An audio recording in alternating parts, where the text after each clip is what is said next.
अध्याय 5 प्रगतिशील बने। यदि आप अपने किसी विचार, सपने या आकांक्षा को इतना ऊपर उठा लेते हैं कि आपका मन इसे स्वीकार कर लेता है, तो ये साकार हो जाएगी। प्रार्थना की प्रक्रिया में आपको अपनी इच्छा को स्वीकृति के बिंदु तक ऊपर उठाना होगा, फिर वह चीज प्रकट हो जाएगी।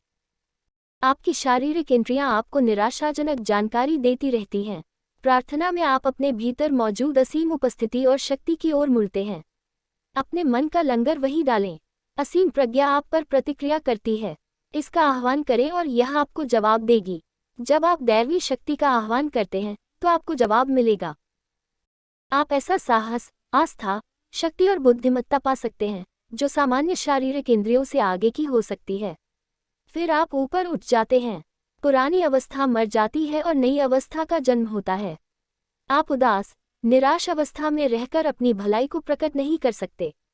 आप अपने स्वप्न को कायम रखते हैं और इसकी वास्तविकता पर मनन करते हैं। आपका स्वप्न वह है जिसे आप देख रहे हैं, जिस पर आप ध्यान दे रहे हैं, जिस पर आप केंद्रित हैं।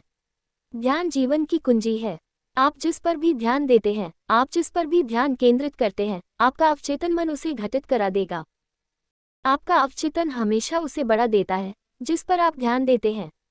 जब आप अपने भीतर की सर्वोच्च प्रज्ञा पर मनन करते हैं तो आपको एहसास होगा कि वहाँ एक ऐसी शक्ति है जो आप पर प्रतिक्रिया करेगी, मार्गदर्शन देगी, दिशा दिखाएगी, नए द्वार खोलेगी और आपको खुशी, स्वतंत्रता तथा मानसिक शांति के उच्च मार्ग पर पहुंचा देगी। आमतौर पर आप झुग्गियों और गुमनामी से दौलत, सम्मान और शोहरत तक संयोग से ऊपर नहीं उठते हैं। जैसे आप समुद्र तट पर किसी को डूबने से बचा लिया किसी मिलियनेयर से आपकी मुलाकात हो जाए जो आपको पसंद करने लगे। एक सरल सत्य याद रखें, आप हमेशा अपने चरित्र, अपनी मानसिक अवस्था को प्रदर्शित करते हैं। चरित्र ही भाग्य है। चरित्र आपकी सोचने, महसूस करने और विश्वास करने का तरीका है।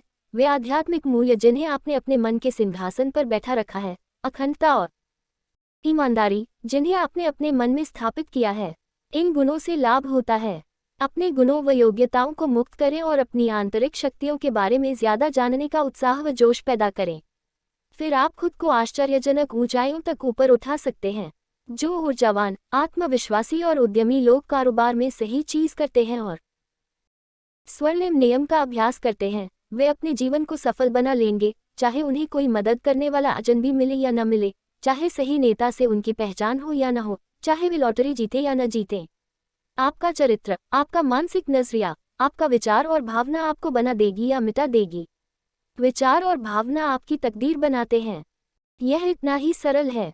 कोई भी विचार जिसे भावनाकृत कर दिया जाता है और सच महसूस किया जाता है, उसे आपका अवचेतन साकार कर देगा, चाहे वह विचार अच्छा हो, बुरा हो या तटस्थ हो।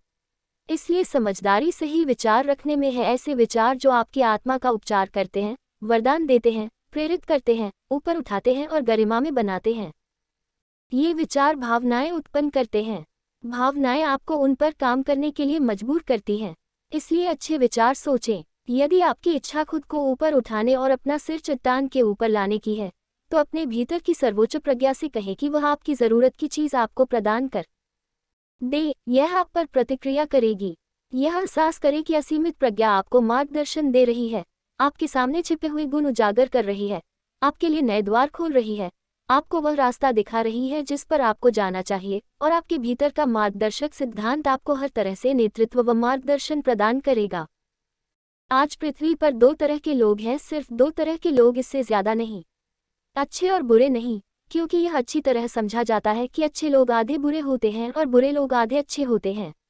सुखी और दुखी नहीं, अमीर या गरीब नहीं, विनम्र और अहंकारी नहीं। नहीं, पृथ्वी पर दो तरह के लोगों से मेरा मतलब है ऊर्ध्वगामी लोग और आश्रित लोग। आप चाहे कहीं भी चले जाएं, आप पाएंगे कि संसार के लोग सिर्फ इन दो श्रेणियों में हमेशा से विभाजित रहे हैं। अजीब बात यह है कि आप ये भी पाएंगे कि दूसरों पर टिकने वाले 20 आश्रित लोगों पर आपको एक ही ऊर्ध्वगामी इंसान मिलता है। क्या आप किसी को जानते हैं जो दूसरों पर आश्रित रहता है? क्या आप ऊपर उठाने वाले या ऊर्ध्वगामी हैं? क्या आप दूसरों पर टिकने वाले या रोने बिसुरने वाले हैं? क्या आप दूसरों के सहारे पर आश्रित रहते हैं? आप यहाँ विकास करने, पार जाने और अपने भीतर के देवत्व को खोजने आए हैं। आप यहाँ समस्याओं, मुश्किलों, चुनौतियों का सामना करने और उन पर विजय पाने के लिए आए हैं।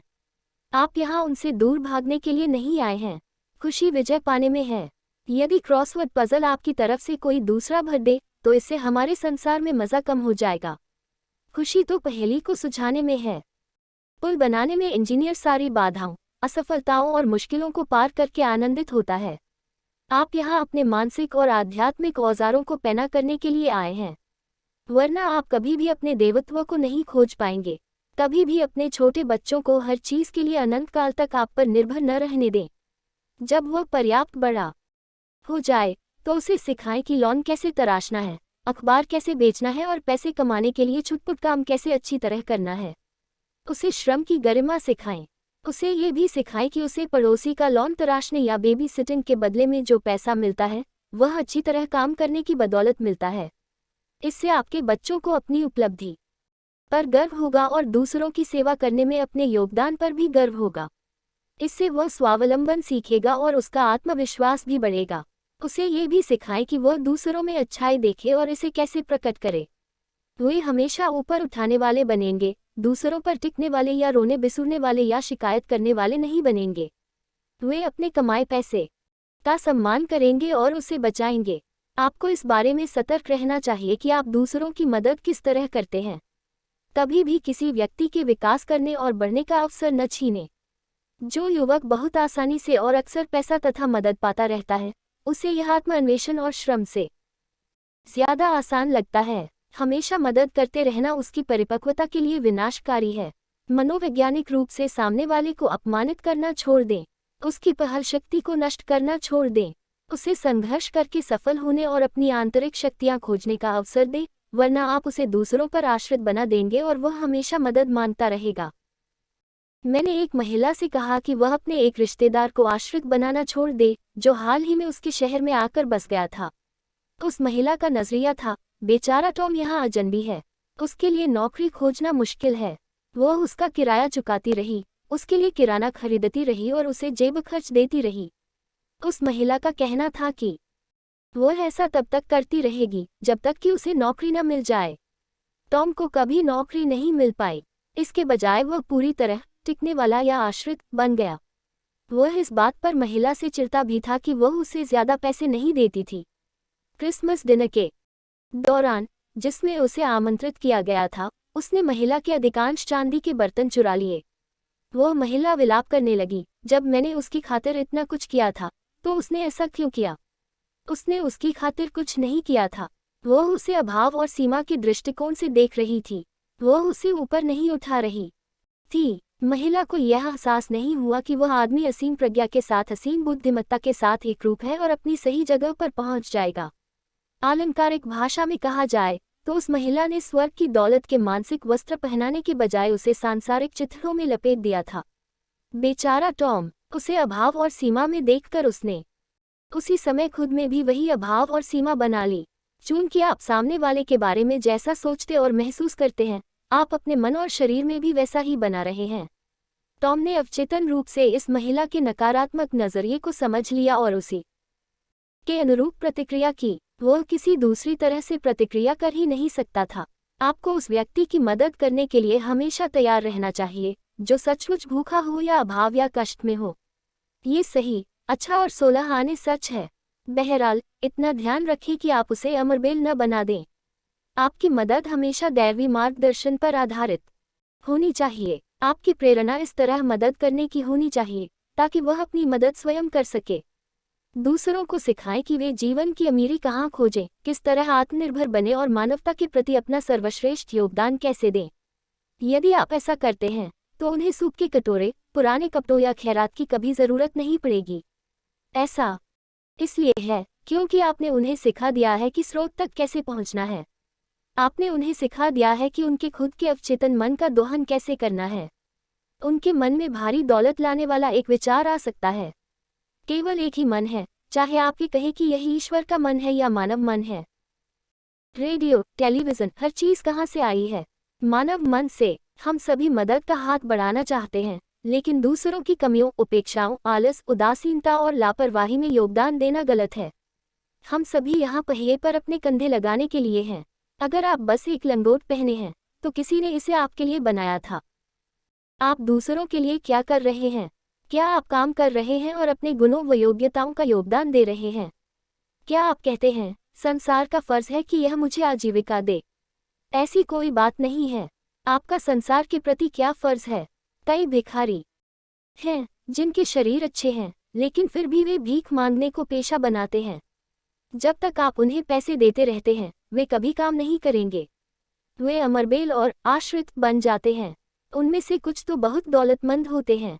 उनके फैशनेबल घर और कारें होती हैं, चाहे लंदन में हो, न्यूयॉर्क में हो या और कहीं हो। मैं न्यूयॉर्क में एक भिखारी को जानता था जिसके 3 घर थे। एक लंदन में था, एक पेरिस में था और एक न्यूयॉर्क में था। वह उन लोगों पर हंसता था जो उसे $1 देते थे। हम सभी के भीतर अनखोजी प्रतिभाओं, शक्तियों और दौलत से भरा मन है। हम में से प्रत्येक जिम्मेदार है। बच्चों को समाज के प्रति उनकी जिम्मेदारियों के बारे में जागरूक करना चाहिए। हम सभी जीवन के मार्ग पर मानवता का हिस्सा हैं। कुछ बच्चे हैं जो समाज, व्यवसाय आदि के बारे में लगातार शिकायत कर रहे हैं। वे एक महत्वाकांक्षा, प्रतिस्पर्धा और सफलता जैसे शब्दों को पसंद नहीं करते हैं। हे भगवान, उनके माता पिता जब यहाँ आए थे तो अंग्रेजी भी नहीं बोल पाते थे। वे यहाँ फक्कड़ आए थे, लेकिन बाद में वे महान इंजीनियर, महान डॉक्टर, बड़े वैज्ञानिक और बड़े भौतिकशास्त्री बने। उन्होंने इस देश के प्रति योगदान दिया। हमारा इतिहास उन स्त्री पुरुषों से भरा हुआ है जो गरीबी और दुख से ऊपर उठकर उद्योग या सरकार के अगुवा बने। जब बाधाएं सामने आईं तो उन्होंने हार नहीं मानी, बल्कि उनका सामना करने और उन पर विजय पाने के लिए डटकर मेहनत की। डेव थॉमस 4932-2002, जिन्होंने वेंडी रेस्तरां चेन की स्थापना की, ऐसे ही इंसान का बेहतरीन उदाहरण है। वे एक अनाथ थे जिन्हें एक गरीब परिवार ने गोद लिया था। गोद लेने वाली मां का देहांत देव के बचपन में ही हो गया था, जबकि उनके पिता घुमक्कड़ मजदूर होने के कारण कभी इतने लंबे समय तक एक जगह नहीं रुकते थे कि जड़ें जमा लें। देव को बचपन से ही काम करना पड़ा। वे अक्सर होटलों व रेस्तराओं के किचनों में काम करते थे। रेस्तरां उद्योग से देव मंत्रमुग्ध थे और सपना देखते थे कि किसी दिन वे अपने खुद के रेस्तरां के मालिक बनेंगे। अपनी गरीबी और अपने अस्थिर पारिवारिक जीवन की मुश्किलों के बावजूद उन्होंने अपने सपने को कभी ओझल नहीं होने दिया। उन्होंने अपने अवचेतन मन में प्रोग्रामिंग की कि वे इस लक्ष्य को हासिल करेंगे। कई विपत्तियों के बावजूद उन्होंने हार नहीं मानी। रेस्तराओं में लगभग सभी कर्मचारियों का काम करके उन्होंने कारोबार के लगभग हर पहलू के बारे में सीख लिया। वे एक विशेषज्ञ रसोई, एक सक्षम मार्केटर और शीर्ष ग्राहक संबंध कर्मचारी बन गए। समय के साथ वे केंटकी फ्राइड चिकन के एक आउटलेट के मैनेजर बने। इस पद पर उनकी भारी सफलता ने उन्हें अपना खुद का रेस्तरां खोलने के लिए समर्थन हासिल करने में सक्षम बनाया। बाद में उन्होंने इसका विस्तार करके इसे सबसे लाभदायक फास्ट फूड चेस में से एक बना दिया। सफलता पाने के बावजूद वे अपनी शुरुआत कभी नहीं भूले। चूंकि खुद को सहारा देने के लिए उन्हें काम करने की जरूरत थी, इसलिए उन्होंने हाई स्कूल की पढ़ाई अधूरी छोड़ दी। लेकिन सफलता हासिल करने के बाद उन्होंने पढ़ाई छोड़ने की सोच रहे युवाओं को अपनी पढ़ाई पूरी करने के लिए प्रोत्साहित किया। उन्होंने पढ़ाई अधूरी छोड़ने वालों के सामने मिसाल बनने का निश्चय किया और पढ़ाई छोड़ने के 45 साल बाद हाई स्कूल का डिप्लोमा लेने की मेहनत की। उनका लक्ष्य यही रहा कि वे स्कूल की पढ़ाई अधूरी छोड़ने वालों, चाहे उन्होंने हाल ही में पढ़ाई छोड़ी हो या कई साल पहले छोड़ी हो, को इस बात का विश्वास दिलाना कि उम्र कभी इतनी ज्यादा नहीं होती कि परीक्षा में पास न हुआ जा सके। मैं लोगों से कहता हूं कि वे अपने मन में ये ठान लें कि वे सारी शिक्षा पाएंगे जो वे संभवतः पा सकते हैं। मैंने पढ़ाई छोड़ने के 45 साल बाद डिप्लोमा हासिल किया। ये तथ्य दिखाता है कि कभी बहुत देर नहीं होती है, थॉमस कहते हैं। मेरे जीवन में जो हुआ है, उस हर चीज के बावजूद ये डिप्लोमा मेरी सबसे महत्वपूर्ण उपलब्धियों में से एक है। शिक्षा के क्षेत्र में उनके काम के अलावा स्वयं गोद लिए बच्चे होने के नाते वे गोद लेने के क्षेत्र में अगुवा बन गए। थॉमस ने इस क्षेत्र में ज्यादा न्यायसंगत कानूनों की पैरवी करने के लिए गोद लेने वाली संस्थाओं के साथ काम करने में अपने काफी समय का योगदान दिया और लाखों डॉलर का दान भी दिया। सफलता की उनकी इच्छा स्वार्थपूर्ण लाभ या शक्ति हासिल करने के लिए नहीं थी, बल्कि यह सीखने में दूसरों की मदद करने की थी कि वे सफलता के लिए अपने मन की प्रोग्रामिंग कैसे करें, यानी उस तरह की समस्याओं से कैसे उबरें जिनका उन्होंने खुद ने सामना किया था और जिन पर उन्होंने विजय पाई थी। आप भी अपने साथ वही कर सकते हैं जो डेव थॉमस ने किया था। आप यहाँ अपने हिस्से का काम करने आए हैं, चाहे ये चप्पू चलाना हो या कार चलाना। जीवन आस्था, साहस, सहन शक्ति, लगन और अडिग रहने के पुरस्कार में ऐसे गुण बढ़ा देता है। बाधाओं से उबरने पर आप चरित्र विकसित करते हैं और चरित्र ही भाग्य है। लोगों या सरकार पर नहीं, बल्कि अपने भीतर की ईश्वरीय उपस्थिति पर आश्रित रहें। सरकार आपको तब तक कुछ नहीं दे सकती जब तक कि यह पहले इसे आपसे ले न ले। इसके अलावा कोई सरकार शांति, सद्भाव, खुशी, प्रचुरता, सुरक्षा, बुद्धिमानी, पड़ोसी के प्रेम, समानता, समृद्धि या सदिच्छा का कानून नहीं बना सकती। लोग कितने मूर्ख हो सकते हैं। इन सब का सृजन आप करते हैं। आप खुद को सुरक्षा दे सकते हैं। सरकार आपके खुद के मन में है। दैवी विचारों की सरकार, जिसकी मां है दैवी प्रेम। ये स्वतंत्र लोगों की सरकार है। इस पूरे संसार में कोई दूसरा आपकी स्वतंत्रता, मानसिक शांति या स्वास्थ्य की गारंटी नहीं दे सकता। ये चीजें आपके भीतर के आध्यात्मिक संसार से आती हैं। कुछ आश्रित लोग अपने नाम, पृष्ठभूमि, वंश या अच्छे चेहरे मोहरे के दम पर चलते रहते हैं, जब तक कि लोग इस बारे में जागरूक नहीं हो जाते कि वे अंदर से कितने खोखले हैं। फिर वे गिर जाते हैं, क्योंकि उनके पास कोई अंदरूनी समर्थन और शक्ति नहीं है। जो चीज आपको सहारा देती है वह है आपकी आस्था, आपका विश्वास और अवचेतन मन की शक्तियों में आपका भरोसा। लॉस एंजलिस के एक बिजनेस एग्जीक्यूटिव ने मुझे बताया कि 929 में जब शेयर बाजार लुढ़का तो उसका सब कुछ चला गया। उसके भाई का भी। इससे पहले उनमें से प्रत्येक के पास $10 लाख से ज्यादा संपत्ति थी। उसके भाई ने आत्महत्या कर ली। उसने कहा कि अब उसका सब कुछ चला गया था, इसलिए जीने के लिए कुछ बचा ही नहीं था। बिजनेस एग्जीक्यूटिव ने मुझे बताया कि उसने सोचा, मेरा पैसा चला गया है, लेकिन उससे क्या? मेरे पास अच्छा स्वास्थ्य है, प्यारी पत्नी है, योग्यताएं और गुण हैं। मेरे पास इतने बरसों में हासिल बुद्धिमत्ता है। मेरे पास विचार चातुर्य है, दूरंदेशी है। मैं दोबारा पैसे कमा लूंगा। उसने अपनी आस्तीन चढ़ाई और काम में जुट गया। उसने बगीचे में पानी दिया, लॉन तराशे, कारें धोई, यहाँ वहाँ छुटपुट काम करके उसने थोड़ा पैसा इकट्ठा किया, शेयर बाजार में लगाया और थोड़े समय में ही दोबारा बहुत दौलतमंद बन गया। आप उसके गुणों, उसकी योग्यताओं, बुद्धिमत्ता, समझ और अनुभव को कैसे छीन सकते थे? दौलत वहीं पर होती है, सोने की खदान वहीं पर है। यदि कहीं भारी मूल्य का मोती है तो वह आपके खुद के मन में, जहां आप ईश्वर के साथ चलते और बात करते हैं। जिस आदमी के बारे में मैं बात कर रहा हूं, उसने दूसरों को भी वित्तीय सलाह दी और उन्होंने भी थोड़े पैसे कमाए।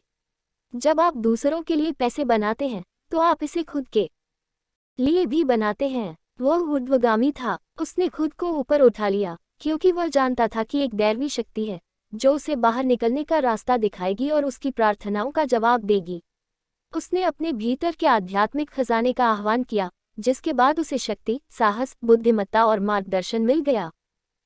असीमित प्रज्ञा आपकी प्रार्थना पर प्रतिक्रिया करती है और जब आप पुकारते हैं तो जवाब देती है। ये कहती है, मैं और मेरे ईश्वर एक हैं। आप और असीम प्रज्ञा एक हैं। जमीन, जायदाद, शेयरों, सरकार, अपनी पृष्ठभूमि, वंश या किसी दूसरी चीज पर निर्भर नहीं रहें। अपने भीतर की सर्वोच्च बुद्धिमत्ता पर भरोसा करें कि यह हर वक्त आपको संबल देगी, हर समय आपकी हिफाजत करेगी।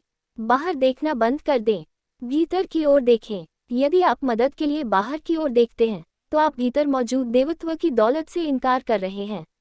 आप खुद को शक्ति, बुद्धिमत्ता तथा ज्ञान से वंचित कर रहे हैं। आपके भीतर की जीवित आत्मा सर्वशक्तिमान, जिसने आपको बनाया था, सभी चीजों का स्रोत है। यह उस हवा का स्रोत है जिसमें आप सांस लेते हैं। जब आप पैदा हुए थे तो पूरा संसार यहाँ मौजूद था। हाँ, जब आप पैदा हुए थे तब हजारों पहाड़ियों पर मवेशी थे, सूरज, चांद और सितारे थे, संसार का सारा पानी था और पहाड़ियों का सारा सोना मौजूद था।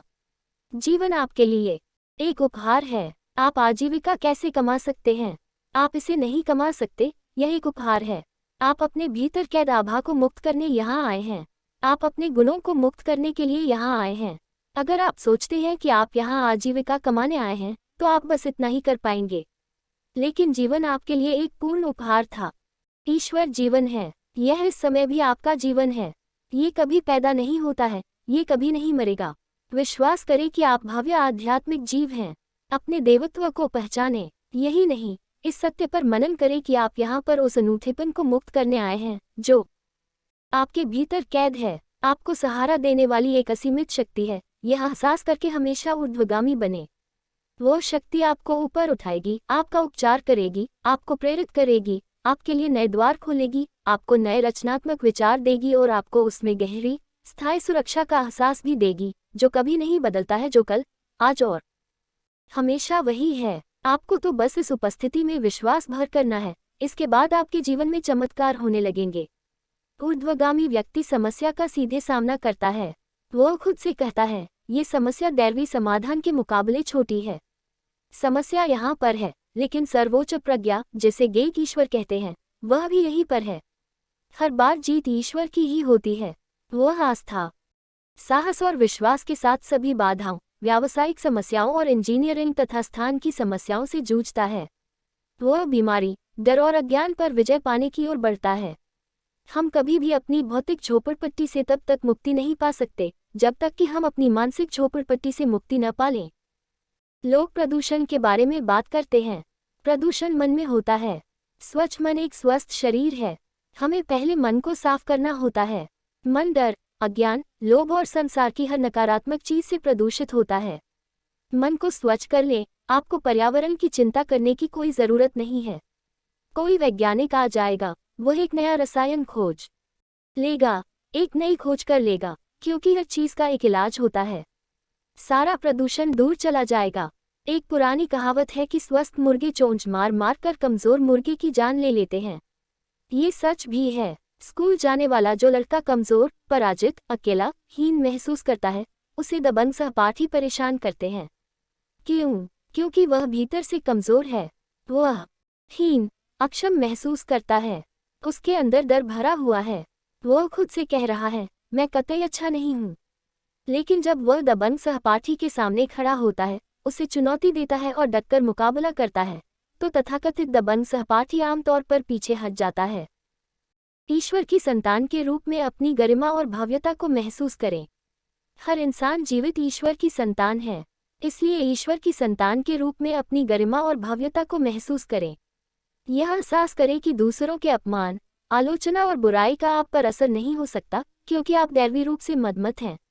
यदि आप अपने भीतर ईश्वर की उपस्थिति को ऊपर उठा लेते हैं और प्रेम करते हैं, तो सभी लोग, आपके तथाकथित शत्रु भी आपकी भलाई करने के लिए प्रवृत्त हो जाएंगे। कष्ट स्वीकार करने से इनकार कर दें और कभी किसी स्थिति के सामने घुटने न टेकें। आप एक अलौकिक इंसान हैं। आप अपने मन में सभी स्थितियों व परिस्थितियों के ऊपर उठ सकते हैं। जब अब्राहम लिंकन को बताया गया कि उनके कैबिनेट का एक सदस्य यानी युद्ध मंत्री उनकी बुराई कर रहा था और उन्हें अज्ञानी बंदर तक कह रहा था, तो उन्होंने जवाब दिया, उनके जितना महान युद्ध मंत्री इस देश में आज तक दूसरा नहीं हुआ। कोई भी लिंकन को आहत नहीं कर सकता था और उनके अहम को चोट नहीं पहुंचा सकता था। लिंकन जानते थे कि उनकी शक्ति कहाँ थी। वे जानते थे कि उनके खुद के मन की गतिविधि के अलावा कोई भी चीज उन्हें नीचे नहीं गिरा सकती थी। लिंकन ऊर्ध्वगामी थे, जिसका मतलब है कि उन्होंने न सिर्फ स्वयं को ऊपर उठाया, बल्कि अपने भीतर के ईश्वरीय स्वरूप को भी पहचाना। इससे उन्हें पूरे देश को ऊपर उठाने की शक्ति मिली। इसी तरह, अगर कोई आपकी आलोचना या निंदा करता है और आपको नीच कहता है, तो देखिए, क्या आप नीच हैं? इससे आपको क्रोध क्यों आता है? यह आपके खुद के विचार की गतिविधि ही होती है ना? आपके सिवा कोई भी आपको आहत नहीं कर सकता। आप शाप दे सकते हैं या दुआ कर सकते हैं। जहाँ कोई राय नहीं होती, वहाँ कोई कष्ट नहीं होता। यदि ककड़ी कड़वी है, तो उसे न खाएं। जहाँ कोई निर्णय नहीं है, वहाँ दर्द नहीं है। क्या सुबह के अखबार की सुर्खियों के बारे में आपकी कोई राय है? क्या आप इसके बारे में आग बबूला हुए थे?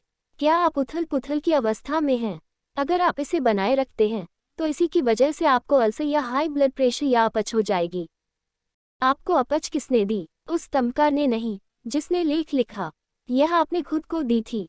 वह उस लेख को लिखने का हकदार था। वह जिस तरीके से सोचता है, उस तरीके से सोचने की स्वतंत्रता उसके पास है।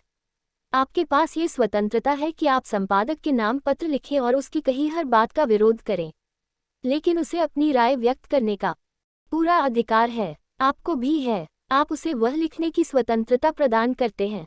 मुझे यकीन है कि वह भी आपको खुद से असहमत होने की स्वतंत्रता प्रदान करेगा। क्या आपकी ससुराल वाले आपको क्रोधित करते हैं? आपकी सास, ससुर, दामाद या कोई दूसरा? क्या आप कह रहे हैं, वह उस तरह से नहीं सोचता है जिस तरह से उसे मेरे हिसाब से सोचना चाहिए? या वो उस तरह से काम नहीं करती है जिस तरह से उसे मेरे हिसाब से काम करना चाहिए, या वे उस तरह से यकीन नहीं करते जिस तरह से उन्हें मेरे हिसाब से करना चाहिए। देखिए, उन्हें ऐसा क्यों करना चाहिए? वे वयस्क हैं। वे जो सोचते या करते हैं, अगर उससे आपको चिंता होती है तो आप बीमार पड़ने वाले हैं और आपका अंत मनोवैज्ञानिक के सामने वाली कुर्सी पर होने वाला है। आप कुछ तथाकथित भले लोगों को जानते होंगे जो बाल शोषण करने वालों, यौन अपराधियों और दूसरे खतरनाक कैदियों को पैरोल पर छोड़ने की सिफारिश करते हैं, जो छोटे लड़के लड़कियों को मार डालते हैं, अंगभंग करते हैं और गला दबा देते हैं। इस तरह के अपराधी जेल से छूटते ही दोबारा हमला, बलात्कार और हत्या करने लगते हैं। हमारे अखबार इस प्रकार की खबरों से भरे रहते हैं। आप दूसरों को ऊपर उठा सके और उनकी मदद कर सके, इससे पहले आपको अपनी बुद्धिमत्ता तथा समझ को ऊपर उठाना होगा। जो आपके पास नहीं है उसे आप नहीं दे सकते। अगर आपके पास थोड़ी मानसिक विचार बुद्धि, चातुर्य और बुद्धिमत्ता नहीं है तो आप उन कैदियों को रिहा करने लगेंगे जो बाहर निकलते ही हत्या करने लगेंगे। वे आपको बताते हैं कि वे धार्मिक हो गए हैं या ऐसी ही कोई बात, और आप इतने भोले होते हैं कि उनकी बात पर विश्वास कर लेते हैं। लेकिन थोड़ी विचार बुद्धि और दृष्टिकोण वाला व्यक्ति मार्गदर्शक सिद्धांत में विश्वास करते हुए इस धोखे का शिकार नहीं होता है। ऐसे लोगों को रिहा करना गलत है जो हत्या करते हैं, अंगभंग करते हैं और नष्ट करते हैं। उन्हें कैद ही रखना चाहिए। ऐसी बात नहीं है कि हम उनसे नफरत करते हैं, लेकिन उन्हें खुद की तथा दूसरों की रक्षा करने के लिए दूर रखा जाना चाहिए। समाज में उनकी कोई जगह नहीं है। अगर वे चाहें तो वे बदल सकते हैं। कोई भी बदल सकता है यदि वह चाहे, लेकिन पहले उसे चाहना होता है। आप सिर्फ वही दे सकते हैं जो आपके पास होता है। अक्सर तथाकथित उपदेशक और भला करने वाले लोग दूसरों पर अपनी खुद की कमियां व अपूर्णताएं ही आरोपित करते हैं। याद रखें, एक अंधा दूसरे अंधे को राह नहीं दिखा सकता। आप शराब की निंदा करने वाले बुजुर्ग उपदेशक के बारे में जानते होंगे। उसने सोचा कि यह संसार में एकमात्र बुराई थी। ये बस एक बुरी आदत है। बुराई मन में होती है, शराब में नहीं। शराब में कोई शक्ति नहीं होती सिवाय उसकी जो हम इसे देते हैं। आप बोतल को फोड़ सकते हैं और इसे सिंक में बहा सकते हैं। शक्ति आप में होती है। लेकिन फिर भी वह चीखने चिल्लाने लगा। उसने कहा, हम शहर की सारी विस्की लेकर नदी में फेंक देंगे। फिर उसने कहा, अब हम एक नया भजन पढ़ेंगे। पेज 35, भजन क्रमांक 66। चलो नदी तट पर इकट्ठे होते हैं। आपने देखा ये पूरी चीज कितनी मूर्खतापूर्ण है। आपके सिवाय बदलने के लिए कोई है ही नहीं। आपको खुद के प्रति अच्छा बनना होता है। आपका सच्चा स्व ईश्वर है। अपने भीतर की इस दैवीय उपस्थिति को ऊपर उठाएं, इसका सम्मान करें, आदर करें और आराधना करें। तब आप अपने पड़ोसी से प्रेम कर रहे हैं और उसका सम्मान कर रहे हैं। मुझे यह न बताएं कि आप पड़ोसी से तब भी प्रेम कर सकते हैं जब आप पहले खुद से प्रेम न करते हों और अपने भीतर की ईश्वरीय स्व का सम्मान न करते हों। आप ये कर ही नहीं सकते। आपका पड़ोसी आपके सबसे करीब की चीज है। ये वह देवत्व है जो हमारे लक्ष्यों को आकार देता है। ये वह आत्मा है जिसने आपके हृदय की धड़कन शुरू की थी, आपके चेहरे पर बाल उगाती है और जिसने संसार को बनाया था। ईश्वर आपका पड़ोसी है, जीवित आत्मा है। इसलिए अपने भीतर के देवत्व के प्रति आपके मन में एक स्वस्थ, श्रद्धापूर्ण सम्मान होना चाहिए। इसे अपना पूरा समर्पण और निष्ठा दें। स्त्री पुरुषों, संस्थाओं, लकड़ियों या पत्थरों, तारों, सूर्य या चंद्रमा को कोई शक्ति नहीं दें। जिस पल आप ऐसा करते हैं, आप विचित्र देवताओं की ओर भटक रहे हैं। केवल एक ही ईश्वर है, इससे ज्यादा नहीं है। आप इस ईश्वरीय उपस्थिति से प्रेम करते हैं, यानी आप बाकी हर चीज को छोड़कर सिर्फ इसे अपना समर्पण, निष्ठा, वफादारी देते हैं। जिस मिनट आप किसी स्त्री या पुरुष, लकड़ी या पत्थर को शक्तिशाली मानने लगते हैं, आप ईश्वरीय उपस्थिति से प्रेम करना छोड़ देते हैं। लेकिन जब आप अपने भीतर के देवत्व का सम्मान करते हैं तो आप सिर्फ इसे अपना समर्पण, निष्ठा, वफादारी देते हैं। जिस मिनट आप किसी स्त्री या पुरुष, लकड़ी या पत्थर को शक्तिशाली मानने लगते हैं, आप ईश्वरीय उपस्थिति से प्रेम करना छोड़ देते हैं। लेकिन जब आप अपने भीतर के देवत्व का सम्मान करते हैं तो आप खुद ब खुद पुलिस अफसर, कॉलेज के प्रोफेसर, अपनी माँ, अपने पिता और पड़ोसी का सम्मान करने लगेंगे, क्योंकि आपको यह एहसास हो जाएगा कि हर व्यक्ति दिव्य का अवतार है। ऊर्ध्वगामी व्यक्ति जानता है कि वह यहाँ पर जीतने के लिए आया है। ऊर्ध्वगामी व्यक्ति दृढ़तापूर्वक कहता है, असीम उपस्थिति और शक्ति ने मुझे यह इच्छा दी थी और दैवी बुद्धिमत्ता इसके विकास की आदर्श योजना मेरे सामने उजागर करेगी। यह नजरिया सारी कुंठा को दूर कर देता है। यह आपकी प्रार्थना का जवाब पाने का तरीका है। हम सभी आपस में निर्भर हैं। आपको डॉक्टर, वकील, मनोवैज्ञानिक या कारपेंटर की ज़रूरत हो सकती है और उन्हें आपकी ज़रूरत हो सकती है। हमें एक दूसरे की ज़रूरत है, लेकिन हम सभी को याद रखना चाहिए कि हम हर व्यक्ति में मौजूद ईश्वर को ऊपर उठाएं। हर व्यक्ति को वैसा ही देखें जैसा उसे होना चाहिए, ईश्वर की संतान, दीप्तिमान, खुश, समृद्ध और स्वतंत्र। ऊपर उठाने वाले बने। हाँ, आप में महत्वाकांक्षा होनी चाहिए और आपको सफलता को चाहना चाहिए। आज कुछ लोग हैं जो सफलता से नफरत करते हैं। उनकी एक न सुने। आप सफल होने के लिए पैदा हुए हैं, अपने प्रार्थना जीवन में सफल होने के लिए, अपने चुनिंदा कार्य में लोगों के साथ अपने संबंधों में सफल होने के लिए, ईश्वरीय शक्ति के साथ अपने संपर्क में सफल होने के लिए। यदि आप डॉक्टर हैं तो आप महान सर्जन बनना चाहते हैं ताकि आप हजारों लोगों की जान बचा सकें। आप साधारण सर्जन नहीं बनना चाहते हैं। आप महान केमिस्ट, महान इंजीनियर, महान शिक्षक या महान मैनेजर बनना चाहते हैं। तभी आप मानव जाति को वरदान देने में सक्षम होते हैं। लोगों को भव्यता और उत्कृष्टता की पोशाक पहनाएं।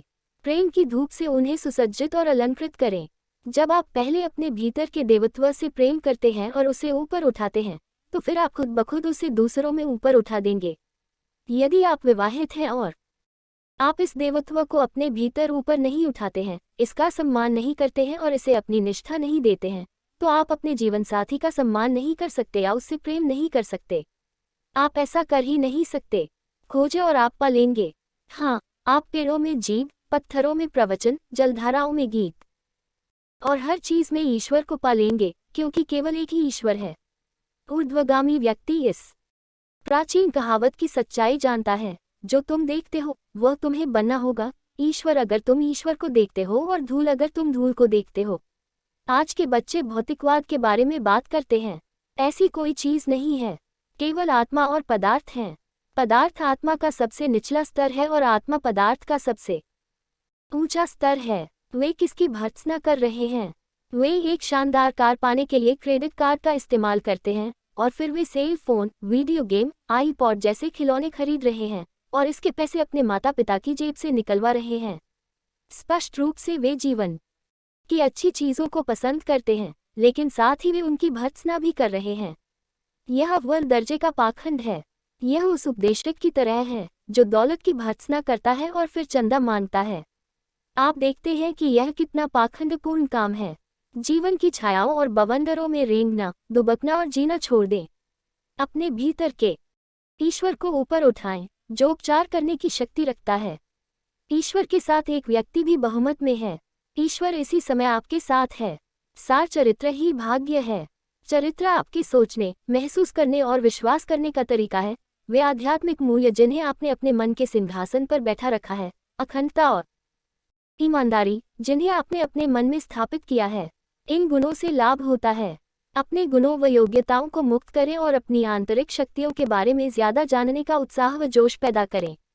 फिर आप खुद को आश्चर्यजनक ऊंचाइयों तक ऊपर उठा सकते हैं। विचार और भावना आपकी तकदीर बनाते हैं।